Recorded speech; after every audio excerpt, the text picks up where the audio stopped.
عباد الله ونفسي أولا بتقوى الله فقد قال الله عز وجل يا أيها الناس اتقوا ربكم الذي خلقكم من نفس واحدة وخلق منها زوجها وبث منهما رجالا كثيرا ونساء واتقوا الله الذي تساءلون به والأرحام إن الله كان عليكم رقيبا ألا وإن الله سبحانه وتعالى أمرنا بالنكاح ونهانا عن السفاح وقال مخبرا وآمرا وأنكحوا الأيام منكم والصالحين من عبادكم وإمائكم إن يكونوا فقراء يغنيهم الله من فضله والله واسع عليم وقال النبي صلى الله عليه وسلم يا معشر الشباب من استطاع منكم الباءة فليتزوج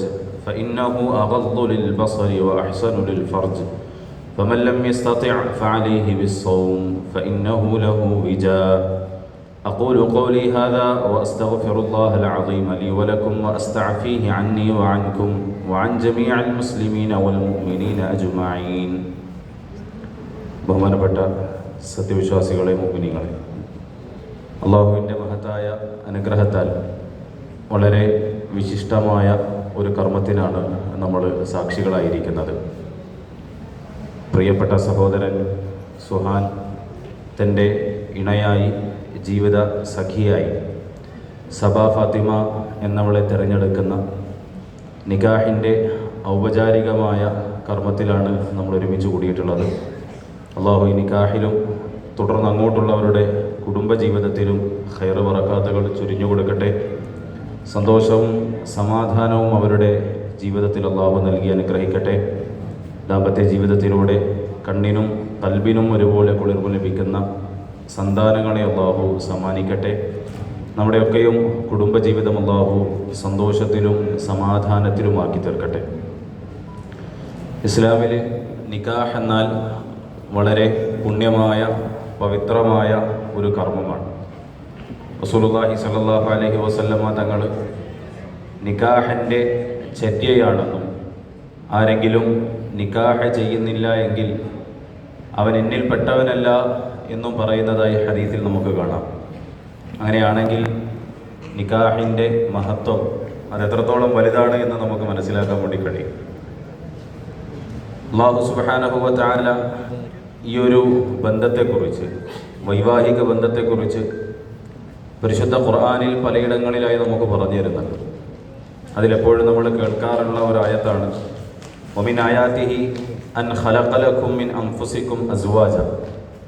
അള്ളാഹു നിങ്ങളിൽ നിന്ന് തന്നെ നിങ്ങൾക്ക് ഇണകളെ നൽകി എന്നുള്ളത് അള്ളാഹുവിൻ്റെ ദൃഷ്ടാന്തത്തിൽപ്പെട്ടതാണ്. ദുനിയാവിൽ ഒരുപാട് ദൃഷ്ടാന്തങ്ങൾ പടച്ചവനെ നമുക്ക് കാണാൻ വേണ്ടി കഴിയും. സൂര്യനാകട്ടെ, ചന്ദ്രനാകട്ടെ, നക്ഷത്രങ്ങളാകട്ടെ, വലിയ പർവ്വതങ്ങളാകട്ടെ, മലനിരകളാകട്ടെ, ഇതൊക്കെയും അള്ളാഹു ഭൂമിയിൽ സംവിധാനിച്ചിട്ടുള്ള ദൃഷ്ടാന്തങ്ങളാണ്. ആ ദൃഷ്ടാന്തങ്ങളിലൂടെയൊക്കെയും അള്ളാഹു ഉദ്ദേശിക്കുന്നത് അതറിയുകയും കാണുകയും മനസ്സിലാക്കുകയും അതിലൂടെ അള്ളാഹുവിലേക്ക് അടിമ എത്തിച്ചേരുകയും ചെയ്യണമെന്നാണ്. അതുപോലെ തന്നെയാണ് നിക്കാഹ്. നിക്കാഹ് എന്നുള്ളത് അള്ളാഹുവിൻ്റെ വലിയ ഒരു ദൃഷ്ടാന്തമായിട്ടാണ് പടച്ചവൻ നമുക്ക് പറഞ്ഞു തരുന്നത്. ഇന്നലെ വരെ അപരിചിതരായിരുന്ന, പരസ്പരം കണ്ടിട്ടില്ലാത്ത അല്ലെങ്കിൽ കാണാൻ അനുവദനീയമല്ലാത്ത ആൾക്കാർ ഇന്നൊരു നിക്കാഹിലൂടെ പരസ്പരം ചേരുകയാണ്. ചേരുക എന്ന് മാത്രമല്ല, അവർ രണ്ടുപേർക്കും മുന്നേ ഇല്ലാതിരുന്ന ഒരു സ്നേഹവും മഹബത്തും അടുപ്പവും ഒക്കെ പടച്ചവൻ ഈ ഒരു നിക്കാഹിലൂടെ നൽകുകയാണ്.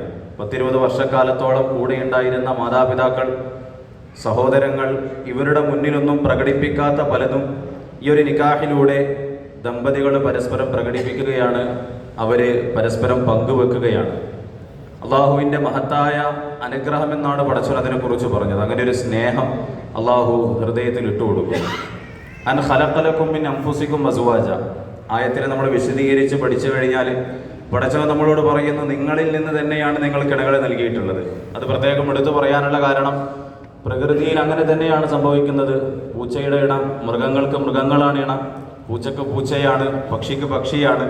പിന്നെ എന്തിനാണ് അള്ളാഹു പ്രത്യേകം നിങ്ങളിൽ നിന്ന് തന്നെ നിങ്ങൾക്ക് അള്ളാഹു ഇണകളെ നൽകി എന്ന് പറയാനുള്ള കാരണം, ഓരോരുത്തരും, ഒരു ഭാര്യയാവട്ടെ ഭർത്താവാകട്ടെ, മനസ്സിലാക്കേണ്ട ഒരു കാര്യം, നിങ്ങൾ മനുഷ്യരാണ്, നിങ്ങൾ തിരഞ്ഞെടുക്കുന്ന പങ്കാളികളും മനുഷ്യരാണ്. സ്വാഭാവികമായിട്ടും നിങ്ങൾക്കുള്ള വികാരങ്ങളും വിചാരങ്ങളും ഇഷ്ടങ്ങളും അനിഷ്ടങ്ങളും ഒക്കെ അവർക്കുമുണ്ട് എന്ന് നിങ്ങൾ മനസ്സിലാക്കണം. അതുകൊണ്ട് തന്നെ അവരിൽ നിന്നുണ്ടാകുന്ന ചെറിയ ചെറിയ വീഴ്ചകളും പോരായ്മകളും ഒക്കെയും നിങ്ങൾക്ക് പൊരുത്തപ്പെട്ടു കൊടുക്കുവാൻ കഴിയണമെന്നുള്ളതിലേക്കുള്ള സൂചനയാണ് അള്ളാഹു നമുക്ക് പറഞ്ഞു തരുന്നത്. അൻ ഖലഖലകും മിൻ അൻഫുസികും അസ്വാജ. എന്താണ് ഈ കല്യാണത്തിലൂടെ, നിക്കാഹിലൂടെ അള്ളാഹു ഉദ്ദേശിക്കുന്നത്? ലിതസ്കുനു ഇലൈഹ, നിങ്ങൾ പരസ്പരം സമാധാനമടയാൻ വേണ്ടി കഴിയണം. സുക്കൂൻ, സക്കീനത്ത് എന്നുള്ള പദത്തിന് മലയാളത്തിൽ നമുക്ക് വിവർത്തനം ചെയ്യാൻ വേണ്ടി കഴിയില്ല. അത്രത്തോളം വിശാലമായ അർത്ഥമുള്ള ഒരു പദമാണ് സക്കീനത്ത് എന്നുള്ളത്. ആ സക്കീനത്ത് കുടുംബജീവിതത്തിലൂടെ നിങ്ങൾക്ക് ലഭിക്കണമെന്നാണ് അള്ളാഹു പറയുന്നത്. റസൂലുള്ളാഹി സ്വല്ലല്ലാഹു അലൈഹി വസല്ലമ തങ്ങളാണ് നമുക്ക് മുന്നേ ജീവിച്ചു പോയ ഏറ്റവും നല്ല മാതൃക എന്ന് പറയുന്നത്. തങ്ങളിൽ എല്ലാ രീതിയിലും നമുക്ക് മാതൃകയുണ്ട്. തങ്ങളെപ്പോലെ റൊമാൻറ്റിക് ആയിട്ടുള്ള ഒരു ഭർത്താവിനെ ലോകത്ത് നമുക്ക് കാണാൻ വേണ്ടി കഴിയില്ല. റസൂലുള്ളാഹി സ്വല്ലല്ലാഹു അലൈഹി വസല്ലമ തങ്ങൾക്ക് സക്കീനത്ത് ലഭിച്ചത് ഭാര്യമാരിലൂടെയായിരുന്നു. സമാധാനം ഉണ്ടാകണം, ശാന്തി ഉണ്ടാകണം, സ്വസ്ഥത ഉണ്ടാകണം. വീടിന് പൊതുവെ അറബിയിൽ പറയുന്ന പേര് മസ്കൻ എന്നാണ്. പുറത്ത് നിന്ന് നമ്മൾ കച്ചവട സംബന്ധമായിട്ടുള്ള പ്രശ്നങ്ങളും പ്രയാസങ്ങളും ബുദ്ധിമുട്ടുകളൊക്കെ അനുഭവിച്ച് നമ്മൾ ഒരു റിലാക്സിന് വേണ്ടി വരുന്ന സ്ഥലം നമ്മുടെ വീടാണ്. വീട് അങ്ങനെ ആയി തീരണം എന്നാണ് പരിശുദ്ധ ഇസ്ലാം പറയുന്നത്. അതിന് ഭാര്യയ്ക്കും ഭർത്താവിനും വലിയ പങ്കുണ്ട്. അവരുടെ ജീവിതത്തിൽ ദീന മുറുകെ പിടിച്ചാൽ മാത്രമാണ് അവരുടെ വീടകം മസ്കനാവുകയുള്ളൂ. അതിലൂടെ അവർക്ക് സമാധാനം ലഭിക്കുകയുള്ളൂ. തങ്ങളുടെ ജീവിതത്തിൽ തങ്ങൾ പ്രതിസന്ധി നേരിട്ട സ്ഥലങ്ങളിലൊക്കെയും അഭയം തേടിയിരുന്നത് ഭാര്യമാരായിരുന്നു എന്ന് നമുക്ക് കാണാൻ വേണ്ടി കഴിയും. നബി തങ്ങൾക്ക് ആദ്യമായി വഹി ഇറങ്ങിയ സമയം ജിബ്രീൽ അദ്ദേഹത്തിൻ്റെ പ്രകടമായിട്ടുള്ള രൂപത്തിലായിരുന്നു നിബിതങ്ങളുടെ മുന്നിലേക്ക് വന്നത്.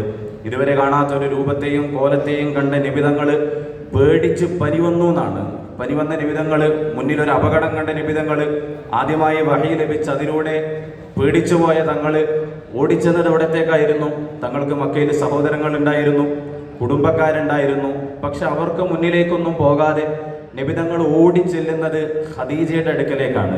ഖദീജ ബീവിയോട് പറയുന്നുണ്ട്, ജമ്മിലൂനി ഖദീജ, നീ എനിക്കൊന്ന് പുതച്ചു തരണം. കാരണം നബിതങ്ങൾക്ക് ഉറപ്പായിരുന്നു മറ്റുള്ളവരിൽ നിന്നൊന്നും ലഭിക്കാത്ത ഒരു സമാധാനം, ഒരു സക്കീനത്ത് ഖദീജയിൽ നിന്ന് ലഭിക്കുമെന്ന് തങ്ങൾക്ക് ഉറപ്പായിരുന്നു. അത് നബിതങ്ങൾക്ക് ലഭിക്കുകയും ചെയ്തു. പേടിച്ച് പനി പിടിച്ച് വന്ന നബിതങ്ങളെ നെഞ്ചോട് ചേർത്ത് വെച്ച് ഒരു കുട്ടിയെ പൊതിയുന്നത് പോലെ ഖദീജ ബീവി പൊതിഞ്ഞു എന്നാണ്. തലയിൽ തലോടിക്കൊണ്ട് നബിതങ്ങളോട് ഖദീജ ബീവി പറഞ്ഞു, ഇന്നകല തസിലുർ റഹീം, അങ്ങ് എന്തിനാണ് പേടിക്കുന്നത്? മനുഷ്യരോട് ഏറ്റവും നല്ല രീതിയിൽ പെരുമാറുന്ന, പാവപ്പെട്ടവർക്ക് അഭയമാകുന്ന, ആരുമില്ലാത്തവരെ സഹായിക്കുന്ന അങ്ങയെ പടച്ചവൻ കൈവിടില്ല നബിയെ എന്ന് പറഞ്ഞ് ഖദീജ ബീബി റളിയല്ലാഹു അൻഹ തങ്ങളെ സമാധാനിപ്പിക്കുന്നതായി നമുക്ക് കാണാൻ വേണ്ടി കഴിയും.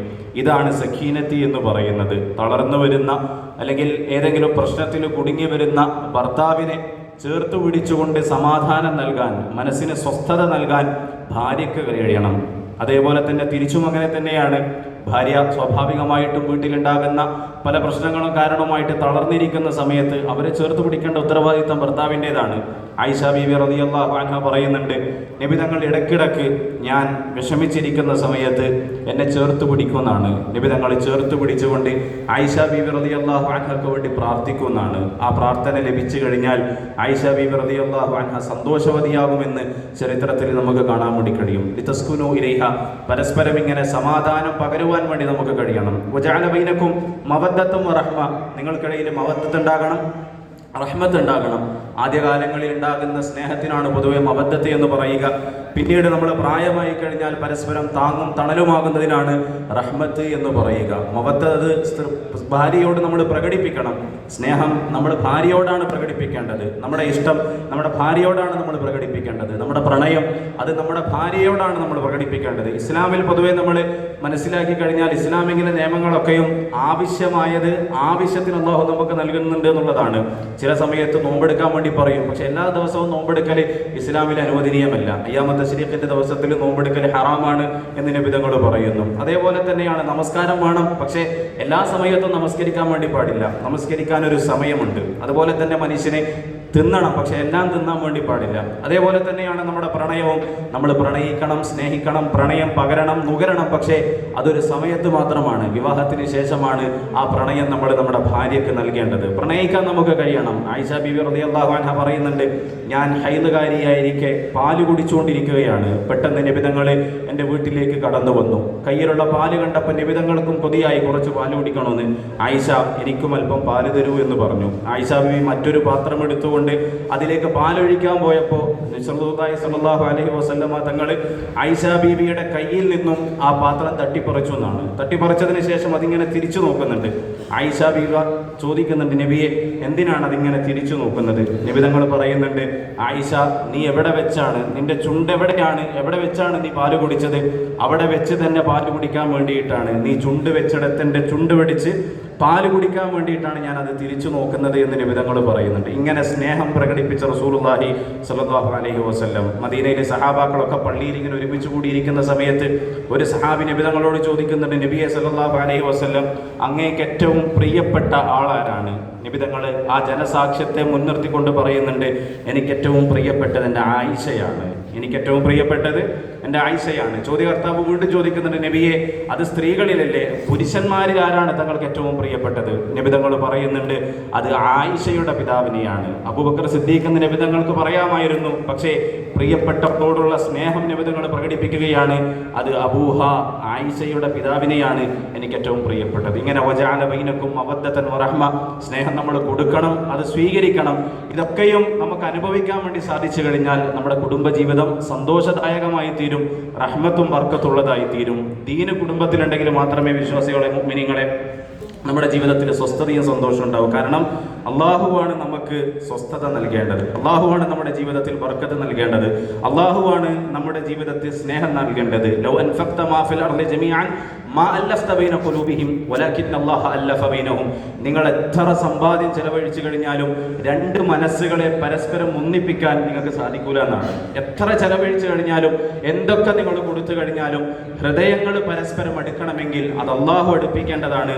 അള്ളാഹു ഹൃദയങ്ങളെ അടുപ്പിക്കണമെങ്കിൽ ജീവിതത്തിൽ പടച്ചവൻ പറഞ്ഞിട്ടുള്ള നിയമങ്ങളും നമ്മൾ പാലിക്കാൻ ബാധ്യസ്ഥരാണ്. അള്ളാഹു സുബ്ഹാനഹു വ തആല അത്തരത്തിൽ സന്തോഷകരമായിട്ടുള്ള ഒരു ദാമ്പത്യ ജീവിതം തുടങ്ങുവാൻ, ആരംഭിക്കുവാൻ, അത് തുടർത്തിക്കൊണ്ടുപോകുവാൻ ഇന്നിവിടെ നിക്കാഹ് കഴിയുന്ന ദമ്പതികൾക്ക് തൗഫീഖ് നൽകി അനുഗ്രഹിക്കട്ടെ എന്ന് ആത്മാർത്ഥമായി പ്രാർത്ഥിക്കുകയാണ്. അതോടൊപ്പം തന്നെ നമ്മുടെ ജീവിതത്തിലും നമ്മുടെ കുടുംബ ജീവിതത്തിലും അള്ളാഹു ഖൈർ ബറകാത്തുകൾ നൽകി അനുഗ്രഹിക്കട്ടെ. ഇന്ന് നിക്കാഹ് ചെയ്യുന്ന ആൾക്കാർക്ക് നമുക്ക് നൽകാൻ പറ്റുന്ന ഏറ്റവും നല്ല സമ്മാനം എന്നുള്ളത് അവർക്ക് വേണ്ടി നമ്മൾ പ്രാർത്ഥിക്കുക എന്നുള്ളതാണ്. മനസ്സുകൊണ്ട്, മനസ്സറിഞ്ഞുകൊണ്ട് ആ ദമ്പതികൾക്ക് വേണ്ടി നമ്മൾ പ്രാർത്ഥിക്കണം. ആ പ്രാർത്ഥനയിലൂടെ അവർക്ക് ഗുണം ലഭിക്കും എന്നതുപോലെ തന്നെ നമ്മുടെ ജീവിതത്തിലും ഖൈർ ബറകാത്തുകൾ ഉണ്ടാകും. അല്ലാഹു സുബ്ഹാനഹു വ തആല ഈ ഒരു കുടുംബ ജീവിതത്തിൽ ഖൈർ ബറകാത്തുകൾ നൽകി അനുഗ്രഹിക്കട്ടെ, സന്തോഷങ്ങൾ നൽകി അനുഗ്രഹിക്കട്ടെ. നമ്മുടെ കുടുംബ ജീവിതവും അല്ലാഹു സ്വർഗം വരെയും സന്തോഷത്തിലും സമാധാനത്തിലുമാക്കി തീർക്കട്ടെ. അല്ലാഹു സുബ്ഹാനഹു വ തആല നമ്മുടെ മക്കളെയൊക്കെയും സാലിഹീങ്ങളാക്കി തീർക്കട്ടെ. എല്ലാ സമയത്തും സ്വസ്ഥതയും സമാധാനവും സന്തോഷവും നൽകി റബ്ബ് നാമേവരെയും അനുഗ്രഹിക്കട്ടെ. അഖൂലു ഖൗലി ഹാദാ വഅസ്തഗ്ഫിറുല്ലാഹൽ അലീം ലി വലക്കും വഅസ്തഅഫിഹി അന്നി വഅൻകും വഅൻ ജമീഇൽ മുസ്ലിമീന വൽ മുഅ്മിനീന അജ്മഈന ഫസ്തഗ്ഫിറൂഹു ഇന്നഹു ഹുവൽ ഗഫൂറുർ റഹീം.